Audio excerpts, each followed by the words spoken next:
एक बार फिर से कांग्रेस ने भारत के प्रधानमंत्री का अपमान किया, ये आरोप लग रहे हैं, और वो भी किसी छोटे नेता ने नहीं बल्कि खुद कांग्रेस के मौजूदा अध्यक्ष मल्लिकार्जुन खड़गे ने यह अपमान किया है।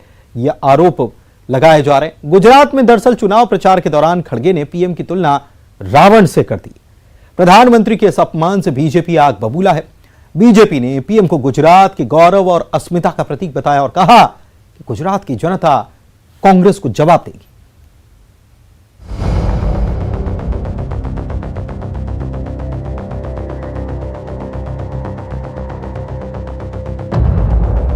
गुजरात में पहले चरण की वोटिंग के लिए कुछ घंटे का वक्त बचा है, लेकिन उससे पहले कांग्रेस अध्यक्ष मल्लिकार्जुन खड़गे के एक विवादित बयान ने सियासी पारा गर्म कर दिया है। अहमदाबाद की एक रैली में खड़गे ने प्रधानमंत्री मोदी की तुलना रावण से कर दी है। आप किसी को मत देखो, मोदी को देखकर वोट दो। अब भाई तुम्हारे को तुम्हारी सूरत कितनी बार देखना, कारपोरेशन में भी तुम्हारी सूरत देखना, एमएलए इलेक्शन भी तुम्हारी सूरत देखना, एमपी इलेक्शन में भी तुम्हारी सूरत देखना, हर जगह कितने हैं भाई? क्या आपके रावण के जैसा 100 मुख है क्या है? खड़गे के बयान से बीजेपी नाराज है। रक्षा मंत्री राजनाथ सिंह ने सिर्फ खड़गे पर ही नहीं बल्कि कांग्रेस नेतृत्व पर जोरदार हमला बोला। उन्होंने कहा कि ये सिर्फ कांग्रेस अध्यक्ष मल्लिकार्जुन खड़गे की सोच नहीं बल्कि कांग्रेस नेतृत्व के पूरी जमात की सोच है। राजनाथ सिंह ने कहा कि पीएम कोई व्यक्ति नहीं होता, वो स्वयं में एक संस्था होता है। मैं कहना चाहता हूं कि जिस प्रकार के अपशब्दों का प्रयोग आज के कांग्रेस के अध्यक्ष के द्वारा किया गया है, इसे मैं केवल आज के कांग्रेस के अध्यक्ष मिस्टर खड़गे की ही सोच का परिणाम नहीं मानता हूं, बल्कि पूरे कांग्रेस के नेतृत्व की जो जमात है, यह उसकी सोच का परिणाम है। प्रधानमंत्री कोई व्यक्ति नहीं होता है, प्रधानमंत्री स्वयं में एक संस्था होता है। रक्षा मंत्री राजनाथ सिंह ने कहा कि प्रधानमंत्री नरेंद्र मोदी गुजरात के गौरव और अस्मिता के प्रतीक है, लेकिन कांग्रेस ने उनके खिलाफ अपशब्दों का इस्तेमाल किया। उन्होंने कहा कि गुजरात की जनता इसका जवाब देगी। और उसके ऊपर इस प्रकार के आरोप लगाना, मैं पूरी तरह से आश्वस्त हूं कि गुजरात की जनता जिस तरीके से गुजरात 21वीं सदी में गुजरात की गौरव और अस्मिता के प्रतीक हमारे प्रधानमंत्री नरेंद्र मोदी जी हैं, और उनके ऊपर इस तरीके से उनके संबंध में अपशब्दों का प्रयोग करने की कोशिश की गई है, गुजरात की जनता उसका मुंहतोड़ जवाब देगी। मध्य प्रदेश के सीएम शिवराज सिंह चौहान ने भी खड़गे के बयान पर जवाब दिया। उन्होंने कहा कि ये पीएम मोदी का नहीं बल्कि देश की 130 करोड़ जनता का अपमान है। जाको प्रभु दारुण दुख देही, बाकी मति पहले हर ले ही, विनाश काले विपरीत बुद्धि। और इसलिए ऐसी टिप्पणी वो कर रहे हैं। ये 130 करोड़ भारतीयों का अपमान है। प्रधानमंत्री जी जनता के दिलों में बसे हुए हैं। जनता का केवल विश्वास नहीं, ये श्रद्धा है उन पर, और गुजरात में कह के आए हैं। अब कांग्रेस का सुपड़ा साफ होना तय है, जनता जवाब देगी। खड़गे के इस बयान को सोनिया गांधी के साल 2012 वाले बयान से भी जोड़ा जा रहा है। सोनिया ने तब नरेंद्र मोदी को मौत का सौदागर कहा था। ये बयान उन्होंने तब दिया था जब सोनिया गांधी कांग्रेस की अध्यक्ष थी और पीएम मोदी गुजरात के मुख्यमंत्री थे। लेकिन सोनिया के इस बयान के बाद बीजेपी को बम्पर जीत मिली। 2017 में कांग्रेस नेता मणिशंकर अय्यर ने भी पीएम मोदी के खिलाफ विवादित बयान दिया, जो बाद में कांग्रेस के लिए बड़ी गलती ही साबित हुआ। कहा जा रहा है कि अब वही गलती मल्लिकार्जुन खड़गे ने की है, क्योंकि प्रधानमंत्री मोदी पर होने वाली निजी टिप्पणी और अपमान कांग्रेस की काफी पुरानी लेकिन विफल रणनीति रही है। Bureau report, news 18। Madhya Pradesh विधानसभा चुनाव के लिए बीजेपी ने अब पार्टी के पिछड़ा वर्ग मोर्चे को तैयार करना शुरू कर दिया है। सीहोर में बीजेपी के पिछड़ा वर्ग मोर्चे का ट्रेनिंग सेशन आयोजित किया गया और तमाम बड़े नेता चुनावी रणनीति के गुर यहां पर सिखा रहे हैं।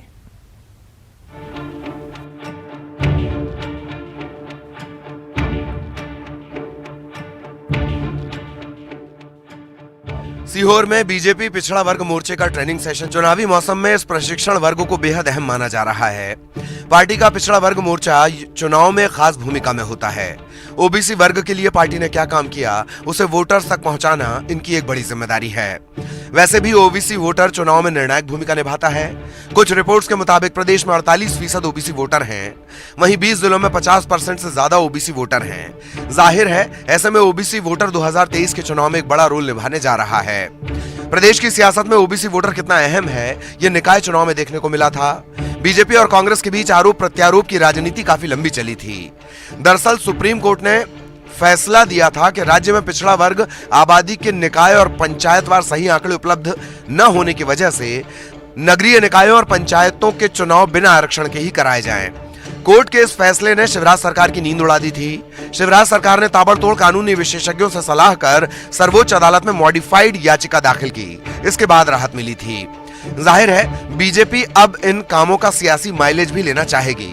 बीजेपी का कहना है कि पिछले 8 सालों में मोदी सरकार ने पिछड़ों को अधिकार दिलाने का बड़ा काम किया है, जबकि कांग्रेस सरकारों के सभी प्रधानमंत्रियों ने पिछड़ा वर्ग को उनके अधिकारों से वंचित किया।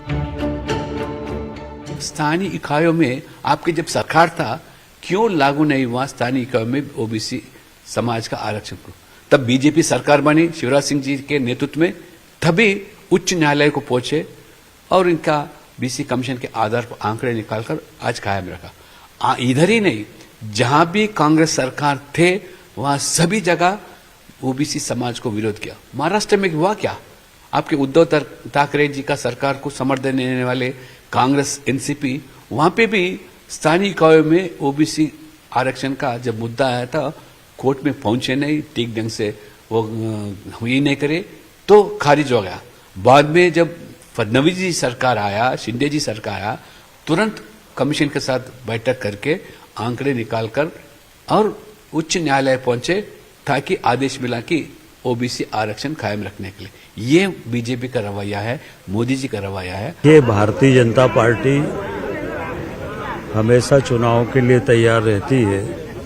भारतीय जनता पार्टी कोई चुनावी दल नहीं है कि चुनाव आ गए तो बोलो, और बाकी चुनाव 23 की शुरुआत हो गई, ये बात सही है और हम लोग पूरी तरह से तैयार हैं चुनाव के लिए और शानदार सफलता भारतीय जनता पार्टी को मिलेगी। उधर कांग्रेस का दावा है कि पिछड़ा वर्ग को साधने की बीजेपी की तैयारियां काम नहीं आएंगी, क्योंकि जहां तक पिछड़ों का हितैषी होने की बात है, कांग्रेस खुद को सबसे आगे मानती है। भारतीय जनता पार्टी ओबीसी वर्ग को लुभाने के लिए ये झूठी बैठकें आयोजित कर और भोजन बैठक के बाद विश्राम में चली जाती है। ये भ्रम की स्थिति बंद होना चाहिए। ओबीसी अब इतना पिछड़ा और इतना जो है दिमाग से कमज़ोर नहीं है कि उसे भरमाया जा सके। वो जानता है कि इस तरह की बैठकें उसे भ्रम में डालने के लिए हो रही हैं। भारतीय जनता पार्टी अगर ओबीसी का जरा सा भी कल्याण करने की भावना रखती है तो वो सीधे 27% आरक्षण पर अपना मत जाहिर करे और उसको लागू करे। केवल बैठकें करके और भ्रम पैदा करने की कोशिश करके भारतीय जनता पार्टी अधिक समय तक अब ओबीसी को धोखा नहीं दे सकती। जाहिर है चुनाव में बीजेपी की कोशिश आरक्षण समेत तमाम मुद्दों पर पिछड़ा वर्ग के वोटर्स को साधने की होगी और इस काम में पार्टी का पिछड़ा वर्ग मोर्चा अहम भूमिका निभाएगा। लिहाजा इस मोर्चे को चुनावी मोर्चे पर तैनात करने की तैयारी जारी है। शैलेंद्र सिंह भदौरिया, न्यूज़ 18, सीहोर। इधर छत्तीसगढ़ की बात करें तो यहां भानुप्रतापपुर में उपचुनाव होने जा रहा है और यहां वोटिंग से पहले 32% आदिवासी आरक्षण पर विधेयक लाने की तैयारी पूरी हो चुकी है। कल से छत्तीसगढ़ विधानसभा का विशेष सत्र आयोजित किया जा रहा है। यह सत्र आदिवासी आरक्षण के मुद्दे पर ही बुलाया गया है। छत्तीसगढ़ में गुरुवार से विधानसभा का विशेष सत्र शुरू हो रहा है और इस सत्र में आरक्षण संशोधन विधेयक पेश किया जाएगा। माना जा रहा है कि विधेयक के जरिए आदिवासियों के लिए 32% आरक्षण का रास्ता साफ कर दिया जाएगा। इससे पहले भूपेश कैबिनेट 32% आदिवासी आरक्षण को मंजूरी दे चुकी है। दरअसल भानुप्रतापपुर उपचुनाव में आदिवासी आरक्षण बड़ा मुद्दा बनकर उभरा है। सर्व आदिवासी समाज ने भी यहां प्रत्याशी उतारा है। वहीं बीजेपी भी आदिवासी आरक्षण के मुद्दे पर सरकार को लगातार घेर रही है। ऐसे में सरकार की पूरी कोशिश है कि विधानसभा से आरक्षण संशोधन विधेयक पास हो जाए। सीएम भूपेश बघेल ने कहा कि सरकार की कोशिश सर्वसम्मति के विधेयक पास करवाने की है। कल के लिए कल परसों के लिए बहुत महत्वपूर्ण है, क्योंकि आरक्षण का जो मुद्दा था, भारतीय जनता पार्टी के गलत नीतियों के कारण से हमारे सभी वर्गों को इसका लाभ नहीं मिल पा रहा था।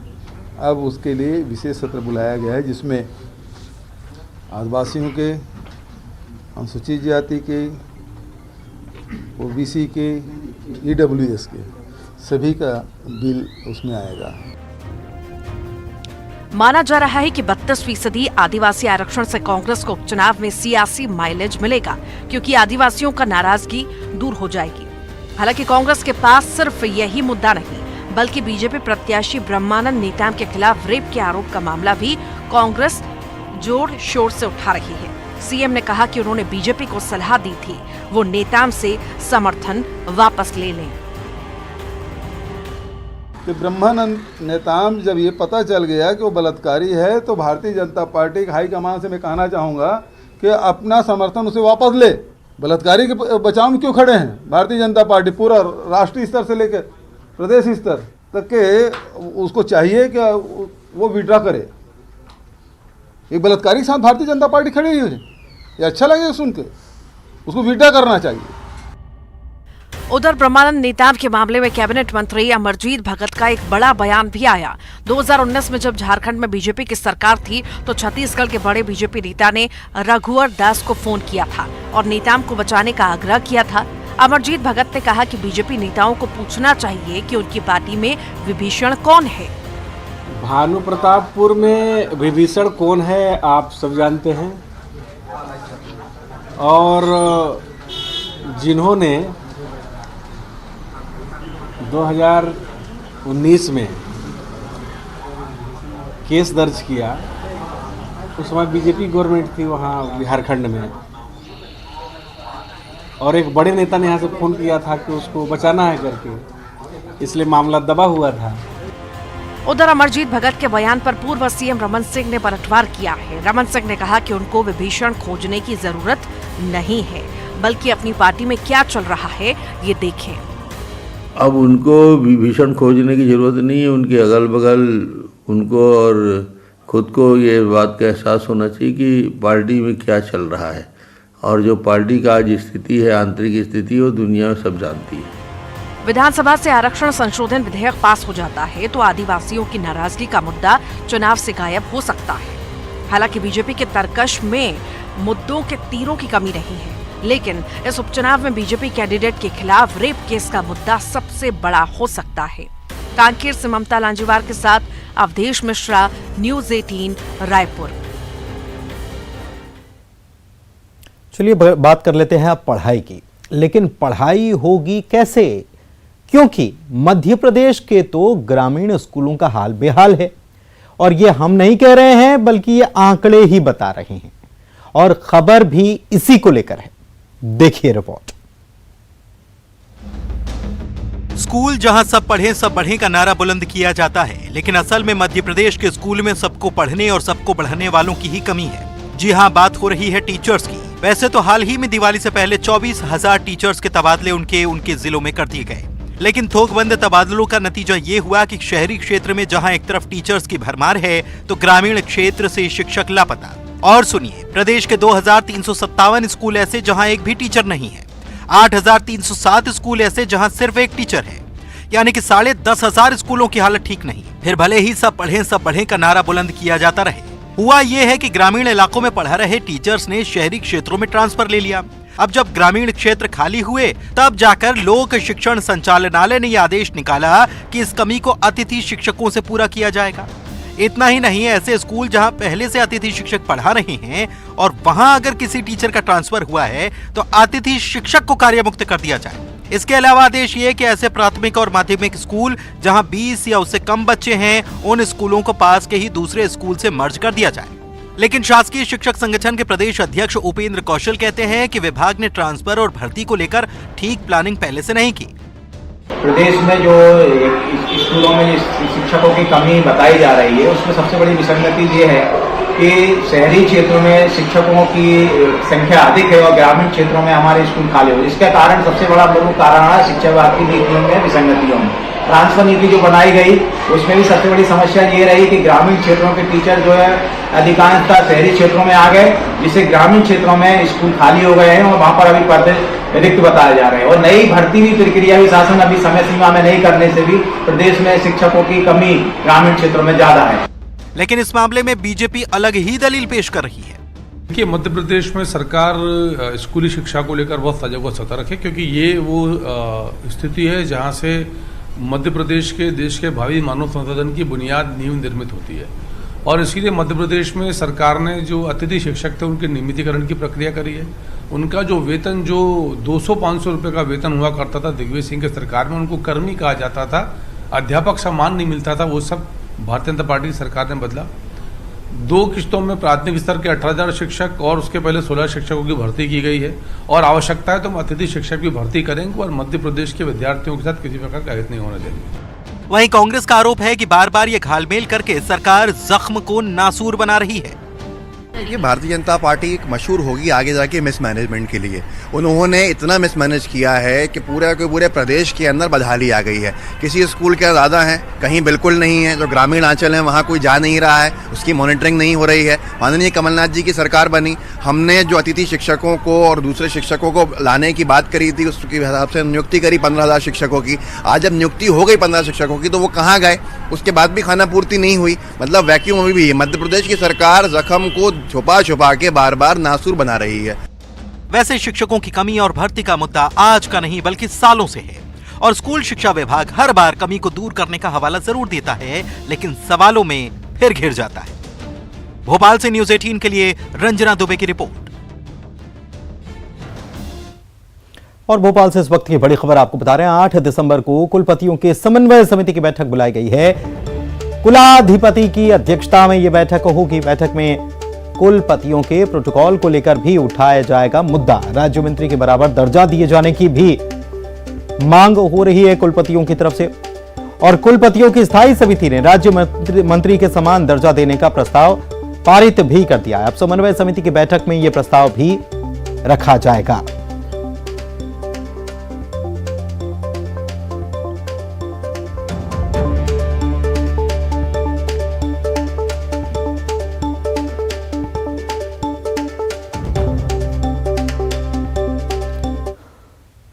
एक और बड़ी खबर दतिया से इस वक्त आपको बता रहे हैं। इलेक्ट्रॉनिक सामान की दुकान में भीषण आग यहां पर लग गई और इसकी वजह से हजारों रुपए का नुकसान हो गया।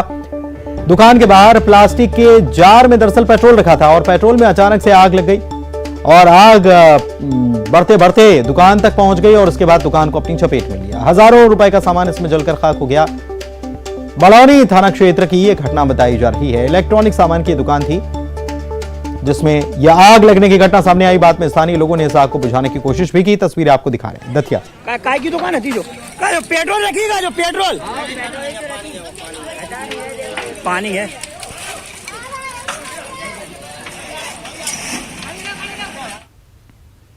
और इसी के साथ इस बुलेटिन में इतना ही। नमस्कार।